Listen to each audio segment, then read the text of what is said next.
It's 3 p.m. We're ready to begin our webinar titled Create Contract Winning Capability Statements. Before I introduce our guest expert, let me say this webinar is a presentation of the Community Economic Development Fund in Meriden, Connecticut. I'm Frederick Welk, a business advisor for CEDF clients. The Community Economic Development Fund is a nonprofit organization which provides enterprises in Connecticut with term loans, lines of credit, and commercial mortgages when they can't get traditional bank financing. We welcome our webinar participants who are business owners from across Connecticut. For practicality and to improve the program quality, we're muting the connections of everyone logged in. If you have questions, you'll be welcome to type. You are welcome to type in your inquiries, and our presenter will field them at specific times in her presentation. She's also using the Raise Your Hand feature, which will activate your microphone for voicing your question. Just point your cursor to the bottom of the screen to reveal the Q&A and Raise Your Hand features. CEDF will make this program available on our website in the days ahead at cedf.com/recorded presentations. Our presenter today is Samantha Williams. Sammy is a content strategist with over 20 years of writing experience. She founded Sam's Word LLC in 2015 with the goal of alleviating the writing burdens of others.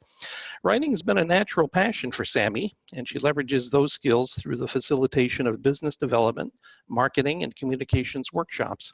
When Sammy's not providing training to other businesses, she assists businesses with content development, editing, proofreading, copywriting, and more.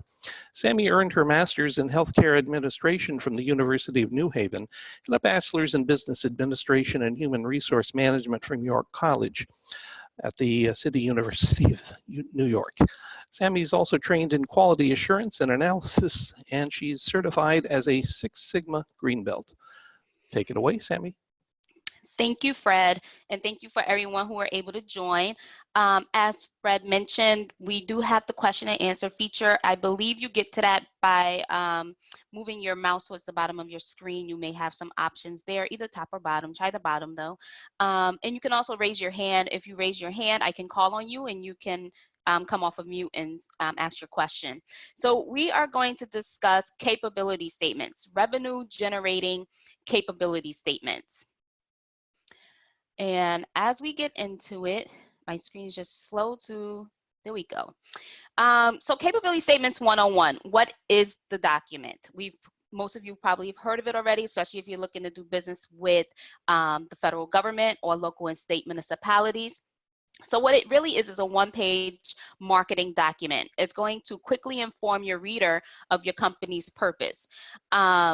Lower you see it says it's like a resume for your business, and like a resume you want to keep it to one page unless you have to use 2 pages. And if you end up using 2 pages, you want to make it front and back. You don't want it stapled or anything, but again, it should be a one-page document for your business. And it should be informative and targeted and used as an attention-gaining tool. And being informative and targeted, that means you're presenting this capability statement to agencies that you're interested in doing business with. That means it needs to target a specific opportunity that you've identified. So you're not just going to send your capability statement to anyone, the same capability statement, all agencies get the same document. It really needs to be tailored and targeted. And it's specifically designed for doing business with the federal, and municipal governments. It's very different from corporate America and non-federal businesses. The federal government and state and local municipalities, they talk a certain language. They use certain terminologies and codes that we'll go through later. And so your capability statement must demonstrate that you understand how the federal government and municipalities do business. So it is essentially a resume for your business. It's going to highlight all the important facts about your company, your accomplishments, your past performances, anything that would indicate that your firm is the company that should be selected for the contract that you're going after. So who needs a capability statement? It's really for a niche group of businesses who've decided they want to do business with the federal government or state and local municipalities. If you're not interested in doing business with these agencies, then you don't really need a capability statement. But I personally recommend that you use a capability statement or another type of document so that you can document your past performance and your company details, because that's what the capability statement is going to do. It's going to track your business accomplishments and milestones. Because similar to your professional resume as a job seeker, we've all been in situations where you're trying to update your resume for a particular opportunity, but you haven't updated it in a while and you can't remember the year certain things took place. You can't really remember the names of awards you've received and recognition that you had. And so for your business, you want to use this capability statement. It should be a living, breathing document that you're continuously updating and making sure that it's relevant for those opportunities that you may be going after. Okay, and remember, don't be a quiet bunch. Use your question and answer feature and raise your hand if you have questions. I want to make it interactive and talk to everyone who's joined today. So basically, why should you care? You decided you want to do business with the federal government or state and local municipalities, but why should you care about putting your information on a capability statement? The first reason is the United States government is the largest global company. They do business with everybody. They buy every type of product, every type of service. And as you can see here in 2017, they spent nearly $106 billion in small business contracting. And that's separate from big business, mid-sized business. That's only $106 billion that was spent in small business contracting. So you can see that there is funds available. There are plenty of opportunities available for small businesses to do business with the federal government, but you have to make sure that you have what they're looking for in your capability statement.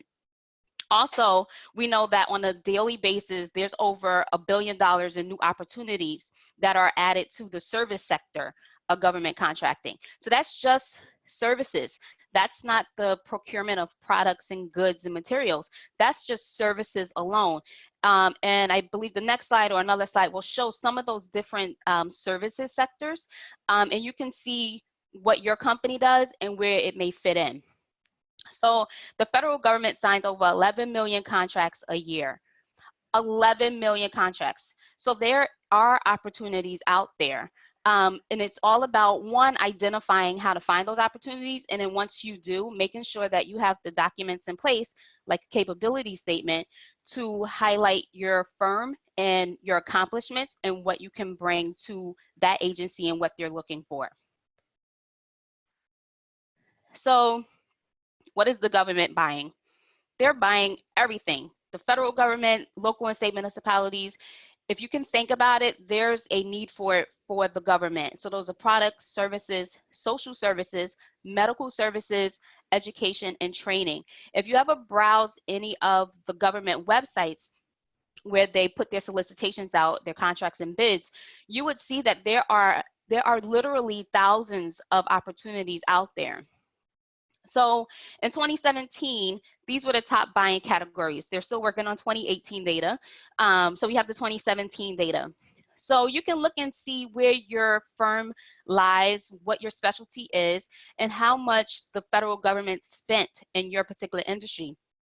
So facilities and construction, they're the highest. That's expected. The government spent $72.1 billion. But then you have medical, which is a broad category. They spent $33.2 billion. And these are all in the billions, if you notice. So, it's all about making sure your capability statement is crafted in the right way so that you are positioned to get these opportunities when they come up.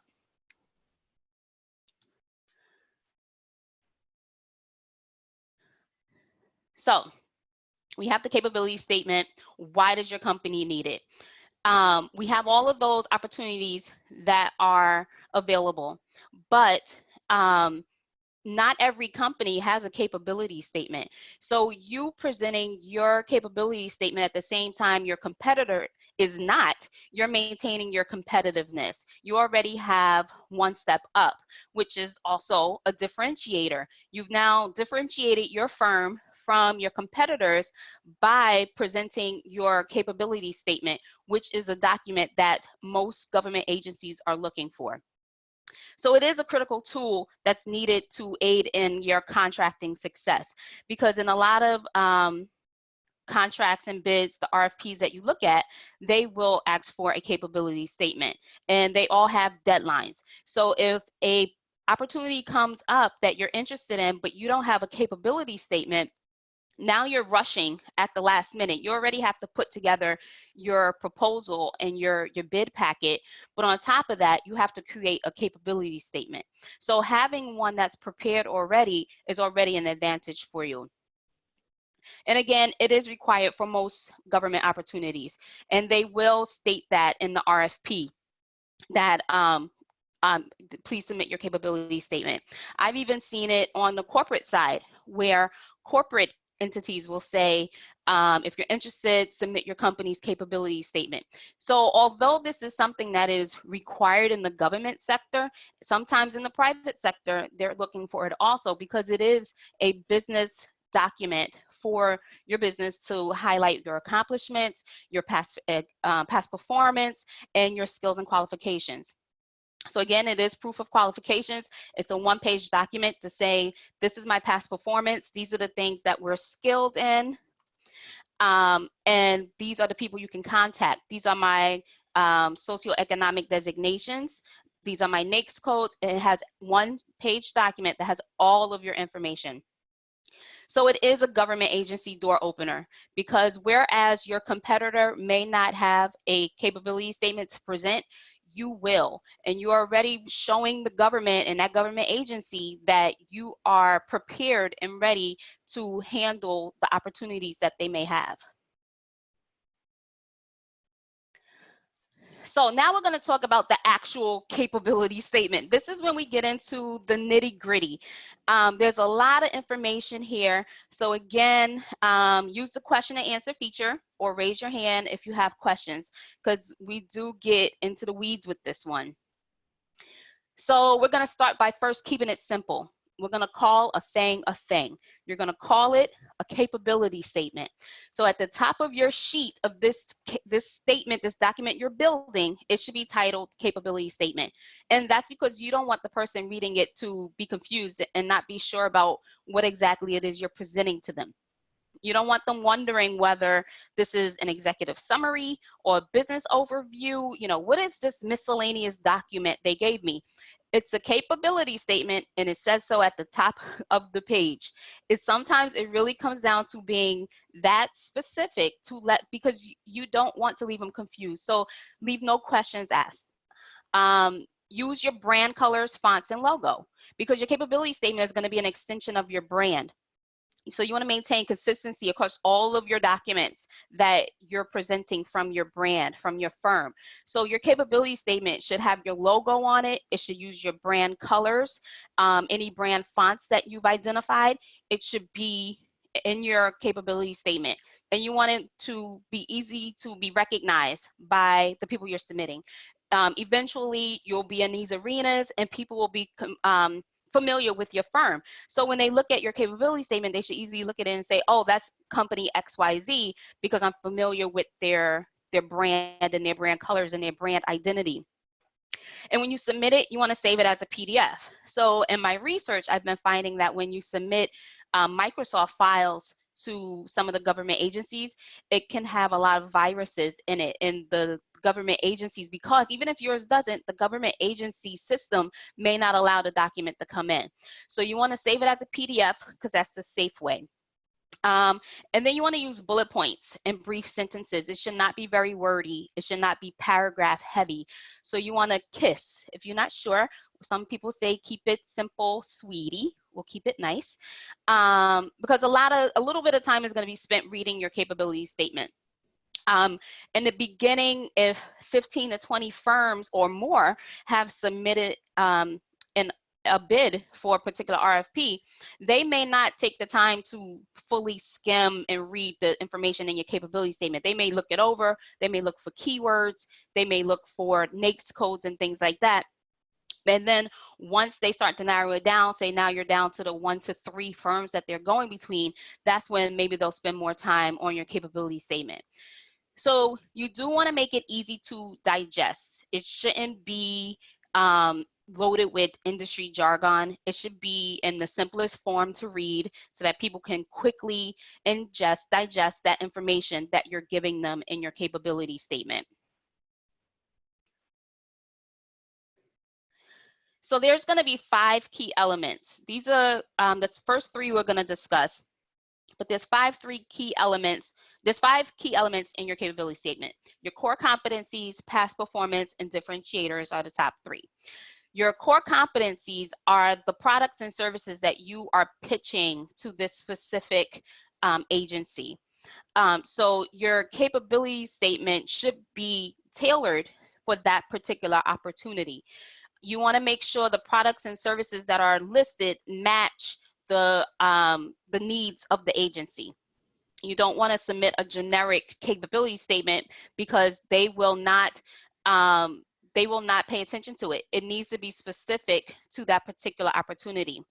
So list your top sellers of the products and services that the agency is looking for. What are your top sellers? And you want to make it keyword heavy. And if you're not sure what those keywords are, you can look at the RFP that you're responding to, and it will be loaded in with keywords. Pull those keywords straight from that RFP, from that bid document you're looking at, and put it into your capability statement. And remember, we're using bullet points because we want to keep it nice and easy to read. Your past performance. So this is 3 to 4 examples of similar work with a similar agency. So when a government agency gets your capability statement, they want to see how your past performance matches their current needs. So if, for instance, if you sell lipstick and cosmetics, and you also host workshops on how to do makeup and lipsticks and cosmetics, but the bid is looking for workshops, you wouldn't submit your capability statement that lists your products that you sell of the makeup. You want to list the workshops that are related to what they're looking for. So you're going to list the companies that you've done business with. Again, you want to make it relevant to the contracts you're bidding on, and make sure it targets the needs of the agency. And that means fully being aware of what that agency is looking for. That means reading through the RFP, reading the scope of services, and making sure your past performance really does match up with what they're looking for. When you're doing your past performance, some people include contact names, emails, and the amount of the award, how much that contract was worth.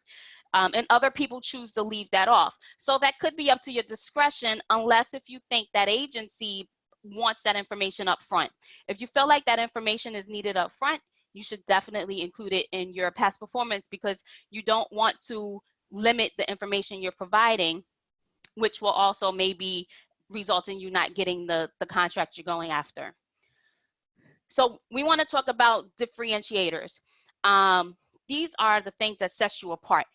What makes you different? Why should they select your company to do business with? 6 other companies that do the same exact thing have submitted a response to the RFP. So why should they select you? And then you need to think about how you can exceed their needs, not just meeting their needs, because when you respond to a bid, you're indicating, your response is an indication enough that you can meet their needs. But your differentiators should say how you can exceed their needs and how you can do more and above what your competitors are able to do. So as we covered this, do we have any questions on the core competencies, past performance, or differentiators? We have a question. Yvette wants to know, can the past performance include individual clients with recommendations such as ones you post on LinkedIn? Is this appropriate to use? So I would say the recommendations you have on LinkedIn, as you're building your past performance, you have to start somewhere. So I would say you can leverage those recommendations that you have on LinkedIn, but make sure that whichever recommendations you include on your capability statement, you've talked to the representative from that company, whoever it is you've done business with, to say, I want to let you know I'm submitting for some government contracts, and I put your name down on my capability statement for past performance for doing this particular job. And you may want to level set with them. You know, remember, I did this job for you at this time for this award amount. That was what you were paid, and it was satisfactory. So just make sure that you guys are in sync of what's happening, because the government agency representatives, they will contact the people that you list as your past performance.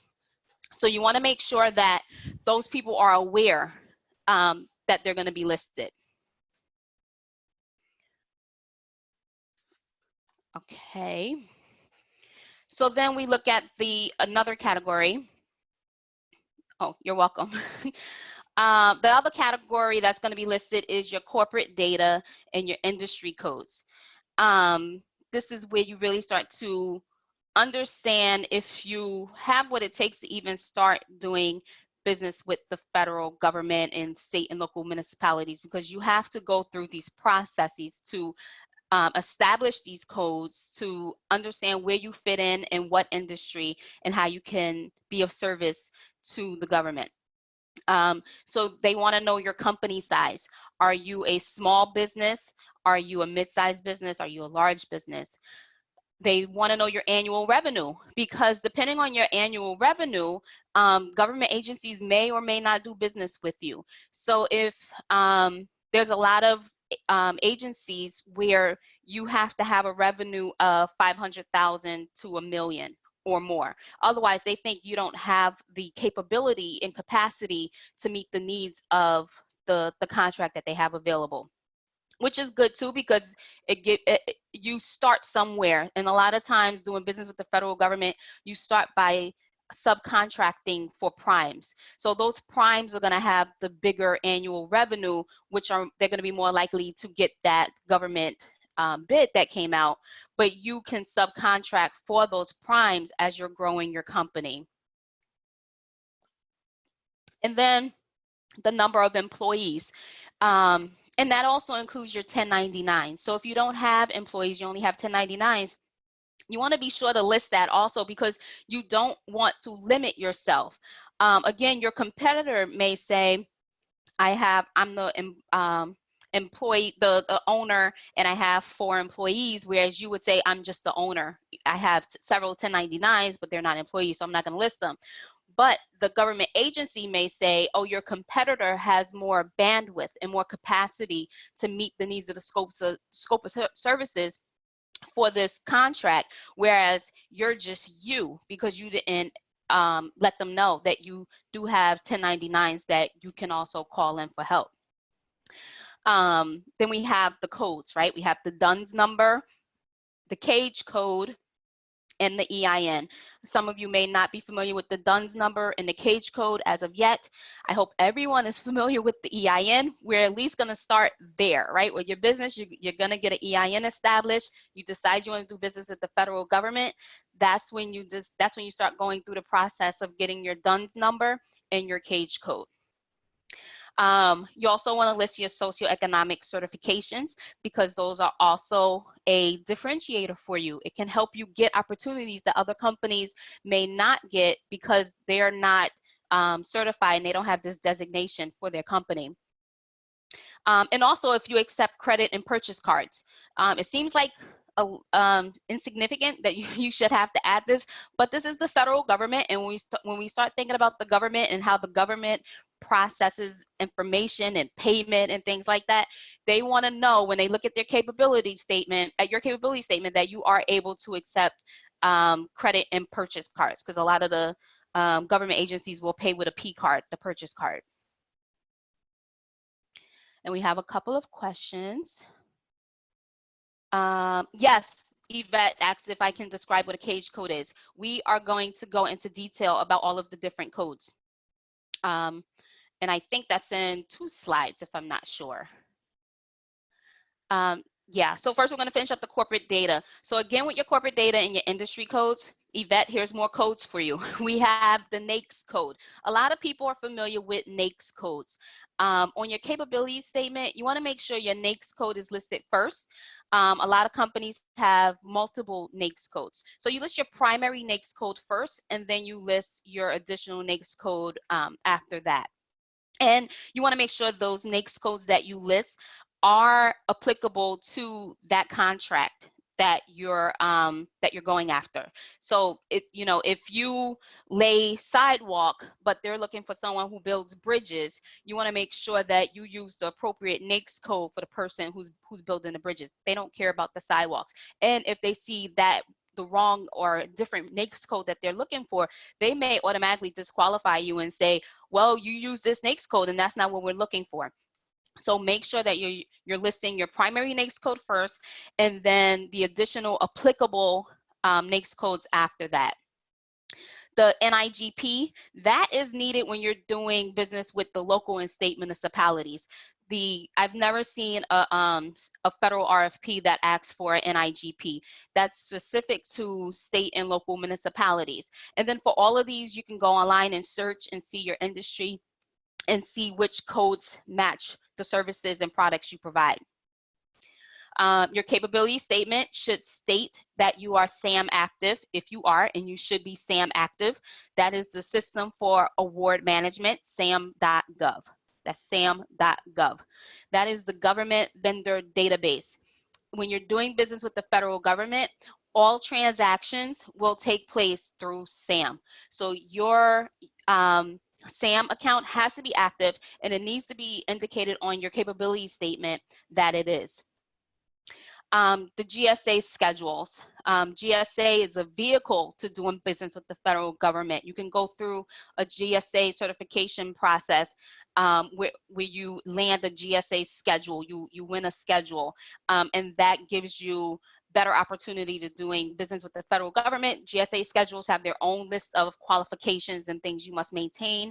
But if you have a GSA schedule, you want to list those contract numbers on your capability statement. And it's the same for any state contracts you may have. If you have state, local, municipality contracts that you've already that you've won, you want to list those contract numbers on your capability statement also. And then GSA is just one vehicle. So if you have other federal and state contracting vehicles that you're using, those should also be on your capability statement. And contact information is the last category that you're going to have on your capability statement. You need to list the contact person. So when you're in a smaller company, the same person may be doing your procurement, bidding, and contracting. As your company grows, which they will, you may now have different departments. So if you have someone, 3 different people doing procurement, bidding, and contracting, their contact information needs to be listed on the capability statement. That's their first and last name, email address, and phone number. Your address should be listed on your capability statement. This is your mailing address and your physical address. Most people prefer just to put the mailing address. As you start to win bids and you do business with the federal government, you can continue using your mailing address. The government on their side and their database will have your physical address saved also. So say if you work from home or you use a PO box or some other kind of mailbox for your addresses, you will want to put that mailing address, and then as you communicate with the government further and those specific agencies you're working with, then you would share your physical address with them. Yes, Yvette says cage codes, NAICS codes. Oh my, there are lots of codes, and we're going to go into detail about those codes also. Your website needs to be on your capability statement. And not only that, your website needs to be government friendly.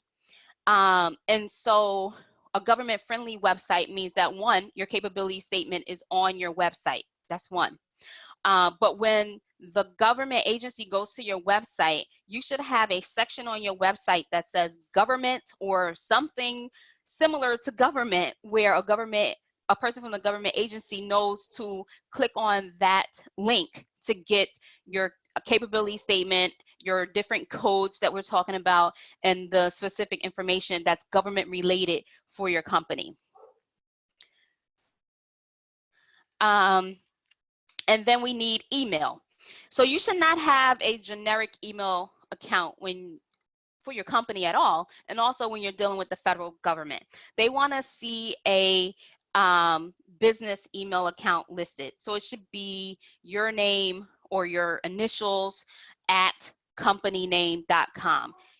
When you're doing business with the federal government, you don't want to be using a Gmail, a Yahoo, AOL, for those who still use it. That you need to present your company in the most professional way possible. And one of the things they look at are your email addresses. So make sure your email address is professional.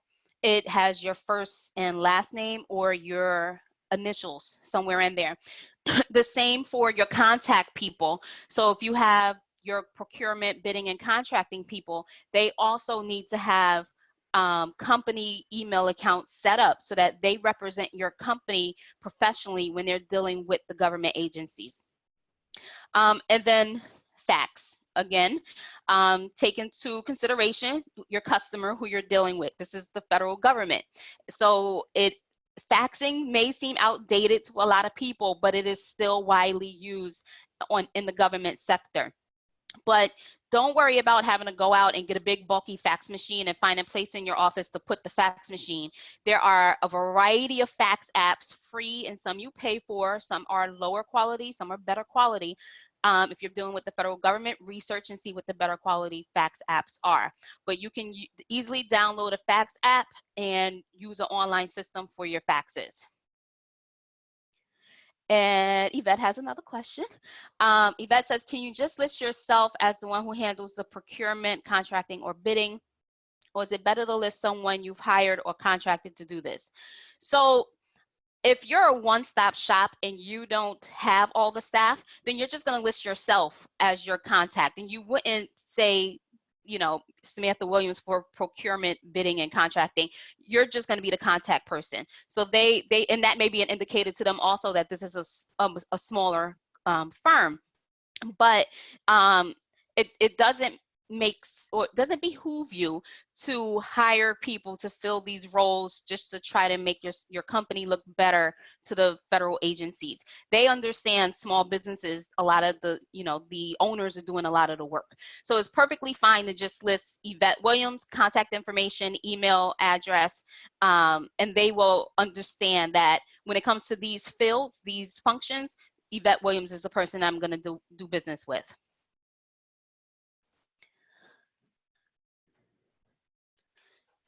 So we'll just go, there we go, industry codes. So Yvette, I know you had a lot of questions about the codes. We're getting to the numbers now. Your DUNS number, that is created by Dun and Bradstreet. They're known by D&B.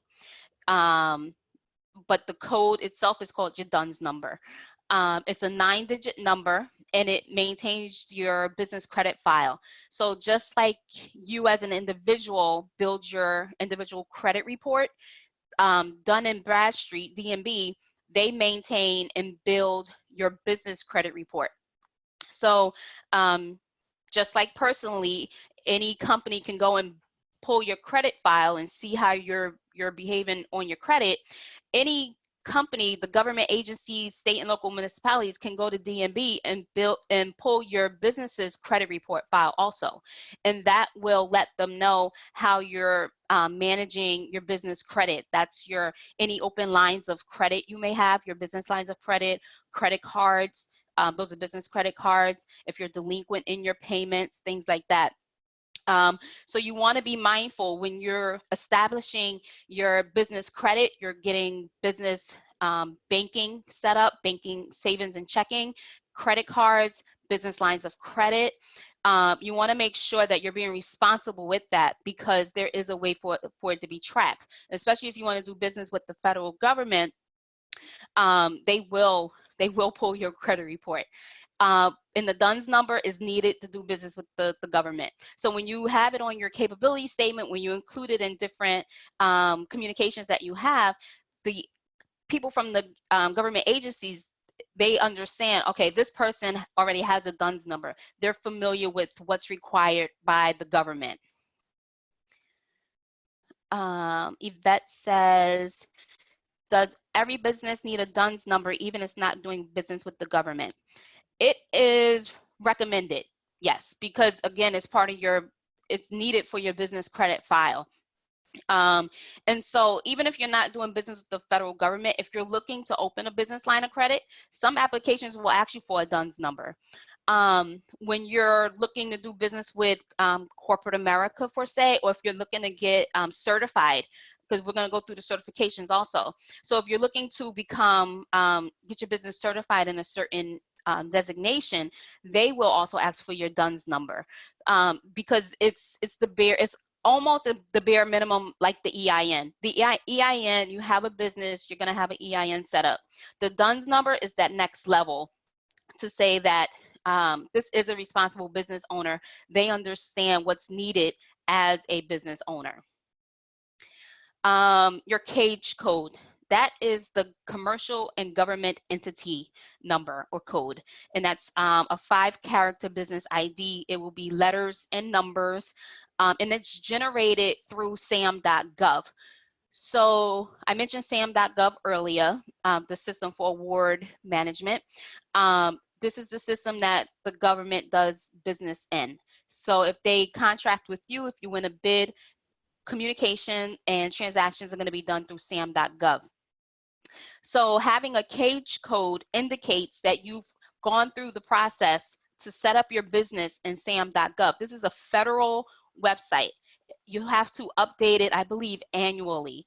They just added a new feature to it where you have to send in a notarized form and it has to be accepted. Before, there was no notarized forms and all that needed. You can do everything online. Now they're strengthening, it's the government, so they're strengthening their system. So having a CAGE code created by sam.gov is an indicator that, again, you're ready to do business with or you may be ready to do business with the federal government, that you understand the government's requirements and you talk their talk. You talk their language, you understand what they're looking for. Your NAICS code, so that's the North American Industry Classification System. This code is a 6-digit code. It classifies the work you do. So for instance, as a writer, I can have a code just for writing. I can have a code for a transcription. I can have a code for content development, web development. So there are different codes, and it's fine if you have 5 or 6 different codes. Just remember, you need a primary NAICS code. That primary NAICS code is what you're going to list in sam.gov. And also, your primary NAICS code that's listed in sam.gov needs to be the same in different federal online databases and different forms that you submit. Your primary NAICS code needs to match up on every single platform when you're dealing with the federal government. And we have a raised hand from Letitia. Letitia, can you raise your hand one more time?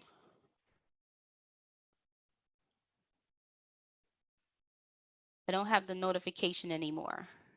Or you can put it in the question and answer. Oh, here we go. So Letitia says, is it bad to use the generic NAICS code? I'm not sure what you mean by generic NAICS code. For each work that you do, service or product that you provide, there's going to be a that 6-digit NAICS code. Beyond that NAICS code, there may be subcodes. So the primary one for the category, I think this is what you're talking about. For the category, there may be a primary code like 561000. And then underneath that, depending on the specific product or service you provide, it may be 561201, 561202, 561203, and each one of those are going to list a specific product or service that you provide.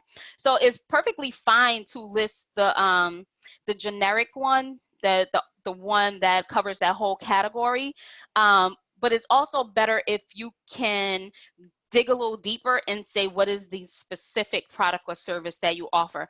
Because, for instance, if you go on the websites where you can look for the federal bids and you put in that primary, say 561000, there's going to be a lot of RFPs that come back for you to look through if you're looking for bids to submit to.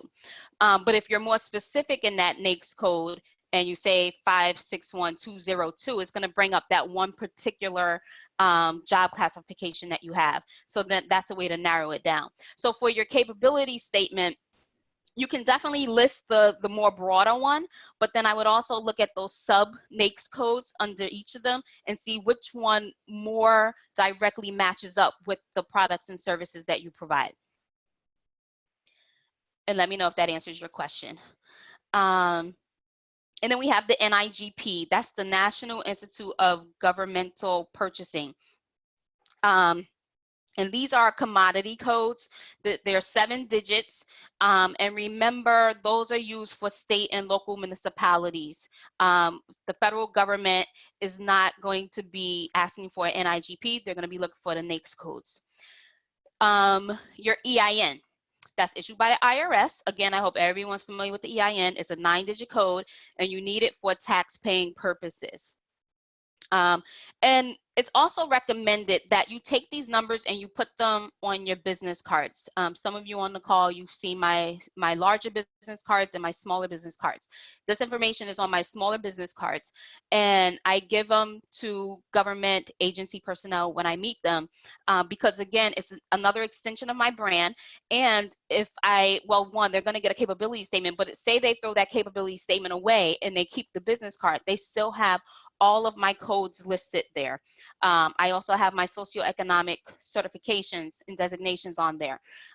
So that way, in the one little business card, the government agency has all of the codes and certifications, and they understand what you're qualified for and what your firm is designated as. So make sure you're utilizing all these different tools to help market yourself when you're doing business with the federal government. The federal government will host matchmaking events and networking events throughout the country. They host them all the time. And so when you go to these events, you need to have your capability statement tailored to the companies you're meeting with and the opportunities that's available with each. And you want to have your business cards that have your codes listed and your socioeconomic designations also.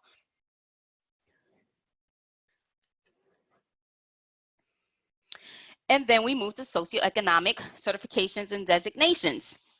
So before we move there, are there any other questions about the codes? I know there's a lot of information about the different codes that are required. Okay, so socioeconomic certifications and designations. This is a fun topic. I do love it. I talk to people all the time about getting certified. One of the main reasons is because it's free. So besides we have the GSA schedule here and the All Small Mentor Protege program. These are the only 2 that are not socioeconomic designations, but they are vehicles to help you get those government contracts. So you can have a GSA schedule and also have these certifications, which just makes you even more qualified for certain opportunities that come out. So we have the hub zone. So that is the historically underutilized business zone. So the federal government has a map of the entire United States, and on that map they have these hub zones listed, and these are areas where there's not a lot of business taking place. So if your company is located geographically in one of these hub zones, you can become hub zone certified. The same for the SBA, as you can see, has a lot of certification programs. One is the Small Disadvantaged Business. So on their website, they have the criteria listed. So you can go through the checklist and see if you qualify as a small disadvantaged business. So first is being a small business, you could be certified, and then a small disadvantaged business that you can be certified as. You can also be a certified woman-owned small business. You can be a economically disadvantaged woman-owned small business. There's also the 8A certification, which is a lot harder to get than all of the other certifications. They have a very strenuous process that you have to go through. And then there's the service disabled veteran-owned small business certification. So those are for the veterans who have a small business. The small mentor protege program, once you find a contract that you're going to receive, that's when the SBA will help you connect with a mentor to help you guide yourself through that, your first few contracts. So once you sign up for a small mentor protege program, that acts as an additional vehicle to help you get those opportunities that are available. I'm not sure if you guys have ever seen any of the opportunities that are listed. They will say, it will say designation and it will say small business. So if you're not a certified small business, you can't even, well, you can apply for it, but it'll be a waste of time because you're already not qualified for it. If it's a designated hub zone business and your company is not a certified hub zone business, you're not going to get that bid. So when the government has designations set up, they have a goal that they need to do business with each of these different categories and designations. And so they will say this is only for the hub zone because they're trying to meet that goal of doing business and contracting with hub zone certified businesses. This is only for a woman-owned small business. So if you're not a woman-owned small business and you see that the designation is woman-owned small business, do not waste your time and submit for it because you're not even going, it's not going to go anywhere. So it behooves you to get certified because these certifications are free and they can help you land those contracts that you're looking for. Also, once you're certified, these need to be listed on your capability statement because when the people from the government agency is looking at your 1 page, maybe 2 capability statement, they need to know what your socioeconomic designations are. It can't be a guessing game. They need to know that this is a certified woman-owned small business, is economically disadvantaged, it's a certified small, she has a GSA schedule. These are things that need to be called out on your capability statement. And so this is why. This is the government spend. So we talked earlier about in 2017, the government did about 106 billion, 105.7 billion dollars with small businesses. So this is the small business category here. They had a goal of 23%. So 23% of all contracts the federal government signs must be with small businesses. So historically from 2013, they've been meeting their goal. They exceeded that goal in 2017 with 23.8% of their contracts being with small businesses. And I highlighted the ones that I thought would be most relevant. So the small disadvantaged business. Again, you can go to the website and see if you meet the qualifications for small disadvantaged and economically disadvantaged small business also. So the government has a goal of 5%, and they've been doing well with meeting that goal with doing business with small disadvantaged businesses. 2017, they almost doubled their goal. So they're at 9.1% for 2017, a total of $40.2 billion. Remember, this is billions we're talking about with the government. The woman-owned small business, they have a goal of 5%. And historically, unfortunately, the government has not been meeting their goal of doing business up 1 year, 5.1%, of doing business with women-owned small businesses. So in 2017, they were at 4.7%, which was still $20.8 billion that went towards women-owned small businesses. So not to skip the veterans, they have a 3% goal there, and they've been doing well every year with that. 2017, they were at 4.1%, a total of almost 18 billion. And then for HubZone, their goal is a little high. So a bit much for them. I would give them a 2% goal because they haven't gotten to 2% yet. So for HubZone, they have a 3% goal. 2017, they did 1.7% of their business with HubZone certified businesses for a total of 7.3. So remember, if your business is not even certified, you can't even get to this category here if you're not certified. You're just a regular business trying to do business with the federal government. These socioeconomic designations, they work as set-asides and help you qualify for those set-asides that are available when they're looking for a particular group to do business with. So when the government is trying to reach their goal of doing business with a small disadvantaged business, you need to have that certification through the SBA so that when you put in your bid for the RFP, you at least that's your differentiator that sets you apart from your competitors that may not have that socioeconomic designation. They're not certified as that. And then there are state and third-party certifications. The WBE, SBE, MBE, DBE. These are a lot of BEs. We have the Women Business Enterprise, the Small Business Enterprise, Minority Business Enterprise. And through the DOT, you can become a disadvantaged business enterprise. The WBE, SBE, MBE can all be done through your state, and these are also free certifications. So there's no reason not to do it. The DBE is a national DBE certification, but it is per state. So if you're already certified as a DBE in one state, it'll be easier for you to get certified as a DBE in another state if you want to do business with them. There's also WeBank, which is the Women's Business Enterprise National Council. They have national offices throughout the country, and they also do third-party certifications. So for instance, in New York, if you are certified, you become WeBank certified, you can also become WeBank certified and woman-owned small business certified through the state of New York at the same time.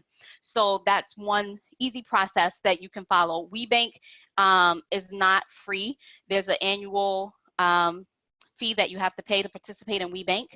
And then there's the NMSDC, the National Minority Supplier Development Council. There's also a fee to be certified through them.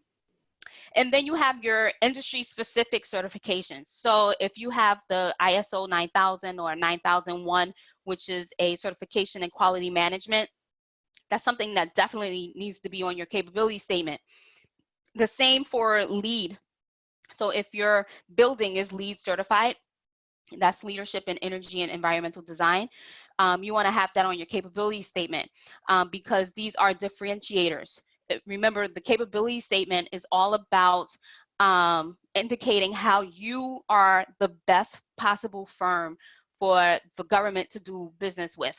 What sets you apart, why you are better than your competitors. So include all of your accomplishments. And then you have your government and local resources. So you're not alone when it comes to putting these together. You have PTAC, which is the Procurement Technical Assistance Center. They are in every state. PTAC will assign you a mentor, and the mentor will help you understand how to do business with the federal government. And they will also help you design your capability statement. They have templates that you can use. You can Google and find some templates. The SBA, of course, to do the certifications through the SBA. I believe the website is certified.sba.gov. And it's just a lot of uploading documents to prove who you are, prove you're a minority, prove you're a woman. And also for these certifications, in order to qualify, you need so a woman-owned small business means a woman owns 51% or more of the business. So a minority-owned business means a minority owns 51% or more of the business. So as you start going through the different certifications that are out there, you can see which ones you qualify for. And then you have the SBDC, which is the Small Business Development Center, and they're also in every state. And all of these resources provide one-on-one support and guidance. So you're not alone in this. It is tricky and difficult and cumbersome to do business with the federal government and state and local municipalities, but all three of these agencies are here in your states to help you. So we're towards the end, and I have just some sample capability statements for you guys to look at. So you can see, and I found these on Google, but you can get an idea of what you're looking for. You see they have capability statement listed. These are the capabilities. Over here on the side is your company data. And government agencies, they're used to looking in one particular place for all this information. So here they have their license numbers, the EIN, the certifications, the industry certifications, NAICS codes, CAGE codes, all these other codes, contract number, contract vehicles. Here's your contact information. Here's past performance down here. So here's an example of how they list the past performance. This would be company name, project, contact information. These are the differentiators, and you can see they're all in bullet points. So this is the most paragraph heavy section of the capability statement, because that's really like a summary of your organization, what you can provide. This is a capability statement that I really love. They have a lot of imagery that they pulled into it. They have their DUNS number up here. CAGE code is at the top. The website is here. See the email address. So it's a person's name at the company. These are all their certifications and specifications, their core competencies, the past performances, and the different government agencies that they've worked with, the NAICS code, and PSC codes. So depending on your industry, you may also need a PSC code, and you can see their PSC codes are for screws, bolts, studs, nuts, and washers. And I have one other one, another capability statement. And so this one, for their past performance, they pulled in the logos of the companies they've worked with. They have 1 or 2 sentences for what they did. Here's the NAICS codes, and they also listed out what each NAICS code is for. And this one is a woman-owned small business. That's the socioeconomic status. And these other ones didn't have that. So you can see how a government agency could look at this and say, all right, this one meets the designation that we're looking for. And so that brings us to the conclusion. Fred, I'll hand it back over to you. But I think everyone, if you have no other questions, we have a couple of minutes, so if you have a couple of questions, you can throw them in the Q&A or raise your hand. Otherwise, Fred, I'll hand it back over to you. Well, I don't see any questions that have come up. So Sammy, this is terrific information for any small business that's trying to improve their lot. And we thank you very much for sharing such a terrific, understandable outline. So why don't we tell our participants how they can reach you in case they have further questions in the future? So if you have any questions, you can shoot me an email, writers@samsword.com. I look forward to hearing from you. Well, at the completion of this webinar, your screen is going to forward to our evaluation form. CEDF relies on grant funding for our educational programs, and your completion of the evaluation form will help our ability to offer future programming. As a reminder, this webinar is a presentation of the Community Economic Development Fund in Meriden, Connecticut. For the 6th year in a row, we're Connecticut's top SBA microlender. We make business term loans at very nominal interest rates, as small as a few $1,000s, and larger business loans too, from a pool of loan capital that's provided by many of the state's leading banks. There are geographic and/or income qualification requirements for the borrowers. You can find out more about all of this at cedf.com. We've recorded this presentation. We'll make it available excuse me, in the coming days at cedf.com/recorded presentations. This is Frederick Welk, and we thank you very much for tuning in.